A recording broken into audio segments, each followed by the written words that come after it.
Hi, friends and family. It's me all the way in my house in Perth. This is my bedroom where I've been staying for a while, and I thought I would send out a video update instead of writing an email like I usually have because it's been 3 months since I've last sent an update, and so I have a lot to fill you guys in on what's happened in April, May, and June, and also what is next for me, what's going to happen in July.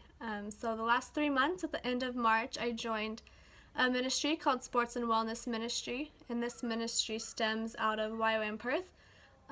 We are a team of 6. The number's been changing, but right now we are 6, and we focus on using sports as a tool for evangelism, as a way to reach people, connect, and build relationship with the community here in Perth, but also abroad. We go on outreaches to other nations as well, and different parts of Western Australia too. And so we have been able to really reach youth and even adults and kids and parents here in the city through sport. And it's been an incredible way to use what we are passionate about and our talents and what we love to do to bring Jesus. And we love playing sport, but we also love to tell people about Jesus, and we love to reach people and to meet new people and to love people. And so it's a great way to use sport to do that. And we have had many connections in schools and with churches and just in the neighborhoods to be able to do what we do. And so the last 3 months, we've had a pretty consistent schedule each week of what we do and what our weeks look like. And so I'll fill you guys in on what we've been doing each week. But in April, the beginning of April, we ran a sports camp. We partnered with a local church, and we ran a kids camp for 3 days where we taught soccer and footy. If you don't know what footy is, it's Australian rules football. A little different than American football. But we were able to reach out to the neighborhood, a local suburb, and hold this sports camp. And not as many kids came the first day as we were hoping for, but by the Friday, by the end, we had a lot of kids. And so more kept coming, and we were able to build relationship with these kids and connect them with a local church. And so the pastor of that church was also there, and so he was able to reach the parents and to invite them to youth activities at his church. And so it's a really fun way to meet people and to connect them with a local church, and for us as YWAM to partner with churches in the area. So that happened in April. And so every week we also have the opportunity to go to 2 schools. Once a week, every Thursday afternoon, we run a soccer program at a high school, after school soccer. So we play soccer games, run drills, and we also have been able to share stories about God and what He has done in our lives and testimonies. So our ministry has been going to the school for 2 years now, I think. And since it's a school, it's harder to share about God. Especially since we are invited into the school. There's certain rules about sharing about religion, and so we just lately, the past couple of months, have started sharing testimonies about what God has done in our lives and what God has done on outreaches, because our team, we've been to different nations and have seen God do incredible things. And so we have been able to share during halftime with the kids of what God's done and what we believe and why we do what we do, and they are really interested and they ask questions. And so we're still praying for fruit to come, for people to really come to understanding of what we do, and to want to follow Jesus as well. And so that has been happening in one of the high schools. Another high school we go to every Tuesday morning, and we serve breakfast for those who can't really afford their own food at home. We've been able to go and serve breakfast to them, and we are trying to start up a basketball program at that school as well to run after school on Tuesdays. So we're still working on that. And so we also, once a week, we go to a park, and we don't run this ministry, but we've partnered with this already ongoing thing. It's a soccer game at once a week for those. Some are homeless, some just come from really rough backgrounds, and a lot of them don't have the best home situations, or they don't have a home, or they don't have jobs, etc. So it's all adults. There's a couple like teenagers in there as well, but we go once a week and we play soccer with them. And it's been interesting that there are some interesting characters in there for sure. but we have been able to build strong relationship with them. The ministry that I'm part of has been going to this for years, and we go once a week, and so we've really gotten to know the same people over and over again, and had conversations with them, and a lot of them are dealing with drug or alcohol addictions, and so I've been able to talk to one guy a little bit about it, about why he chooses to do these things, and he just does it to relieve stress. But we are able to talk to them and share about what we believe and about prayer. We've been able to pray for some. They're not all of them are as open as others, but we have continued to pray, and we've continued to persevere and go, and we are seeing people come to be more interested, and people's hearts to be softened. And so we have been able to see breakthrough in that, and we're still trusting for more breakthrough in this playing soccer with these people. We're trusting for more breakthrough. But it's another way of showing how just a simple game of soccer can build incredible friendship with people, and then afterwards you can have conversation with them that you might not have had if you hadn't already played sport with them, already related to them in some way. And I've learned through this ministry is that like sport, you don't even have to talk to one another to have a relationship going already. We can play a game of soccer or footy or volleyball or whatever it is, and there's already some sort of relationship built even without saying a word. And so it makes it that much easier at the end of the game to talk to somebody and to build a relationship, and then share, okay, this is what I'm doing, this is what I believe in, and offer prayer. And so it's just a really great way to be able to get into those conversations and to be able to get to know people. And it's a lot easier. Sometimes we do evangelism in the city as well once a week.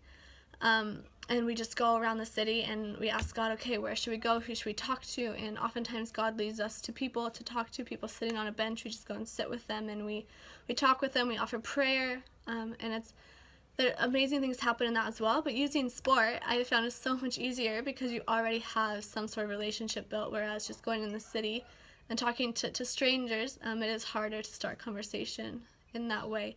But that is another thing we do. Every Friday we go out on evangelism into the city, sometimes other days of the week as well if we have open slots. But we have had really great conversations with people. We've seen people saved, people come to know Jesus just through one conversation we've had with them. Many people want to be prayed for. Many people don't, but that's okay too. But it is so worth it when we find that one good conversation we have with people. And we also do a lot of Bible distribution. We go to the train station in the city, and we set up a table, and we ask people if they want free Bibles. And we did that last Friday.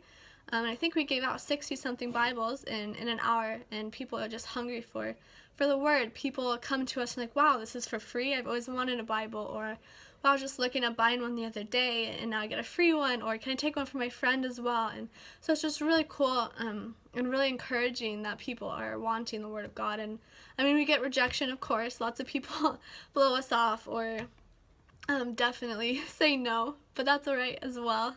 We don't do it for them. We do it for the people who want the Word. And so that's been really fruitful and amazing as well. So those are the schools we go to, the soccer we do, evangelism. I have this list over here of things that we've done, so I don't forget anything. Oh yeah, once a week on Mondays, we just started, I think a month or two ago, having a kids program at a local field close to our base. And so we started running, it's an hour-long sports for kids. So kids in YWAM, the parents bring them, and then they invite people from their schools, people from their neighborhoods. And so it's not just for YWAM kids, but it's for the neighborhood as well. And we've seen many families come. There's a ton of Indian families that have started coming, and a lot of the parents are Hindu. And so it's been a great way to reach out to the community and offer a free sport time where we train the kids in sport and play games, and it's a lot of fun. The kids love it. They love running around and getting to know each other, while the parents, a lot of the parents in YWAM bring their kids, and they can sit around, and then the other parents from the neighborhood are there. So the parents have had amazing conversations with the people there, and so it's created an environment where the YWAM parents can talk to the neighborhood parents while we are looking after the kids and teaching them sport and growing a relationship with them as well. And so that's every Monday we have been running that for the neighborhood. And once a week, our ministry runs staff fitness for all those on staff in YWAM. We offer once a week an hour of an exercise time. So sometimes I lead it, sometimes other people in our ministry lead it, but just a exercise time for those on staff who want to keep fit. Once a week as well, every Wednesday morning, some of us go and we partner with another ministry in YWAM called ARMS, Australian Relief and Mercy Services. And what they do is they go into homes of people who are disabled or people who are low income or people who are elderly or have something where they can't take care of their yard or they can't clean their house by themselves. And so they go in and they have lots of different cases that they go each day. They go to the same people a lot and sometimes just new random cases. But they go in and they offer services for free, like cutting grass or cleaning their house, or washing their dog, or whatever they need done. They just go in and we ask, what can we do for you today? And usually it's cleaning their house. And so we go for the morning and we clean their house, or we do whatever service they need, and then afterwards have conversation with them and offer prayer. And it's been really, really cool, just practically serving them, but also being a friend and listening to their stories, and having conversation and praying for them. And so we do that once a week, and I really, really enjoy that as well. Also, every Wednesday and Friday we have work experience students, so students from local high schools. Once a week they can choose to have a work experience, and so they go to different workplaces and they join in on the work. And so we have 3 students who come and join us. They've chosen to work with YWAM and sports ministry, so they come along with us and they just do what we do. And so that's been really cool as well, to talk to them about what they believe and share what we believe and what we do. And so they get to see the environment we work in, and they get to see evangelism. They get to partake in that and leadership roles as well. So we've been doing that with some high schoolers. They come and join us. What else? I have found a really good church. Today was my 3rd time going to this church, and I also went to a young adult night with them last night, but I've been searching around to find a local church that I can go to every Sunday, to meet the community and to meet people outside of YWAM. And so I found a church 3 weeks ago that I've really liked, and so I've been continuing to go. And so that's really exciting, is that I'm getting to know new people and new community, and this church has been really welcoming and friendly as well. My family came. You probably saw pictures on Facebook. But they came a couple weeks ago, and that was really cool. So I took a week off of work to spend with them, and I just got to show them the base and where I live and what I do, and they got to come to Monday morning worship at the base with me to see what it's like, and they got to eat a meal at base with us. And then we also traveled around a little bit of Western Australia, and I got to show them Perth, and it was just really cool to show them what I'm actually doing and where I am, and it was fun to see them. I hadn't seen them since September. So it'd been a while since I last seen them.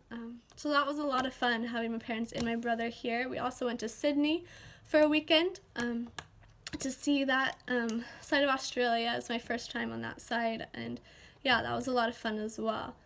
And then I get to see them soon as well. If you didn't know already, I'm going home in 3 weeks. 3 weeks. July 21st, I fly out to go home to Colorado to visit, and then also for my brother's wedding. I'll be there for that as well. So I'll be home for 2 weeks, and then I'll come back here in the middle of August and still join in with the sports and wellness ministry. And then my plans after that, in October, I've committed to staff the sports discipleship training school again. Just like I did last October, I'll be staffing the same school this next October. And so until then, I'll be still in the sports and wellness ministry. And so there have been so many opportunities that we have had as a ministry to reach people and to see people saved and to give people Bibles and to go into their homes and to play sport with kids and talk to them and relate to them and share, this is my testimony, this is what God has done in my life. Can I pray for you? Do you want this? Do you want this relationship with God as well? And some people say yes, some people aren't ready, some say no, but and there have been lots of testimonies from the last 3 months of what God has been doing in us and through us, and conversations that I've had with people in times of evangelism or just meeting people on the streets or in sport times. And something that I forgot was every Friday, for a little bit, we don't do this anymore, but in April and May we went to this basketball court every Friday afternoon, and we played this group of Chinese students who foreign exchange students, so they've just come to study, and we played them in basketball every afternoon on Fridays, and afterwards we're able to talk to them about God and Christianity and what we believe, and we were able to bring along Bibles to share. And so some of them are more open than others, but there's one guy who was just kept asking questions about God, like what do you believe, what is Christianity, why this, why that. And so we've been able to share a lot about this is who God is, this is what we believe. And he was just really amazed, and he had never heard a lot of what we had been saying before. He had never heard that God can provide finances. Like, he asked, like, where do we get our money, because we're not paid? And we said, well, we trust God for finances, and people back home support us, churches support us, and we just really have faith that God will provide. And he's like, wow, I've never heard that, or I've never heard about Jesus. And so we've been able to have conversations with people who have never heard the gospel. In times in the city, I've gone and I've met girls, I've sat with them, I've talked with them, and I've asked them if they know about Jesus, and they are like, kind of, not really, like, I don't know the gospel story. And so we've been able to share, this is the gospel, and some respond, and some don't, but just being able to share what we believe and share about Jesus. And it still amazes me that even in Australia, a Western nation, there are people who don't know about Jesus. They've heard his name and they know about the cross, but they don't really know the full story, or they don't know that they can have a relationship with God. They don't know they can hear God's voice. I met a girl on Friday, and we during Bible distribution, and I gave her a Bible, and she goes to church. She had gone to church her whole life, and she goes to a church here in Australia. And I asked her, like, did you know that you can hear God's voice? Like, when you pray, he speaks to you, and it's not just one-way communication. She's like, no, I've never heard that before. And so I was able to share with her about how God speaks and how she can hear him. And I challenged her to go home and to ask God a question and see if he answers. And I was able to give her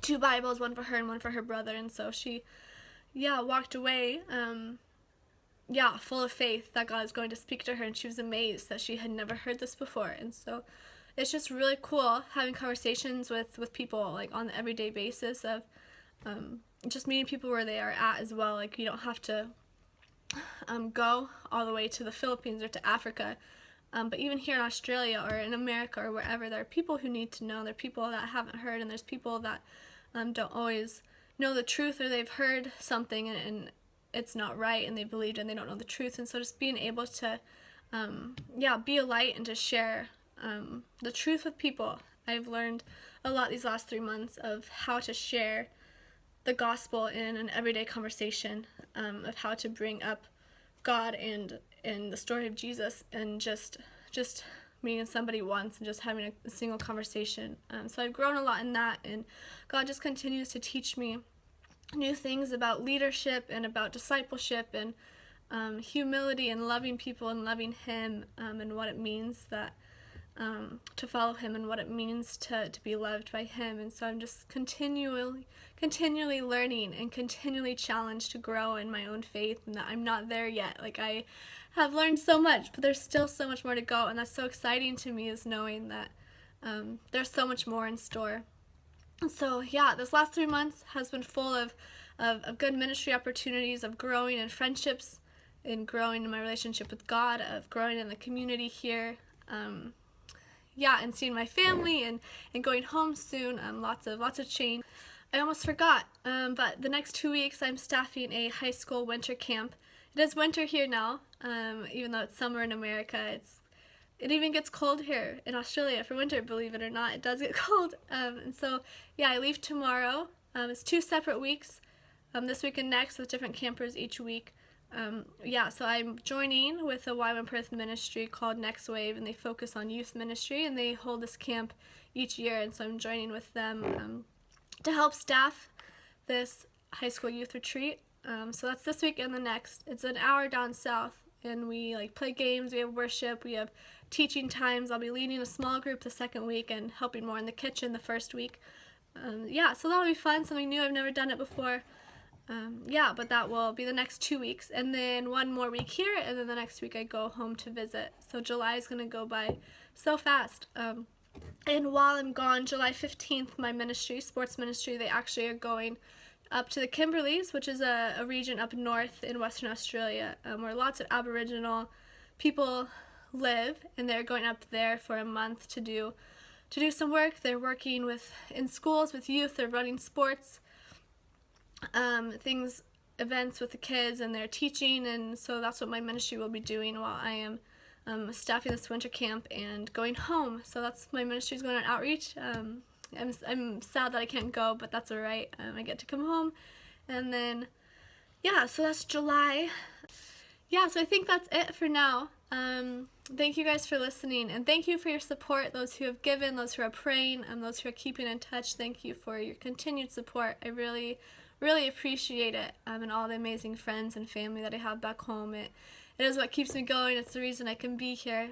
So thank you guys for your love, and if you have any questions about what I am doing or what's next, or if you have any questions about how you can get involved, just shoot me an email, or if you want to catch up when I come home in July, yeah, just shoot me an email or a message. I would love to. So yeah, thank you guys for listening, and God bless you all.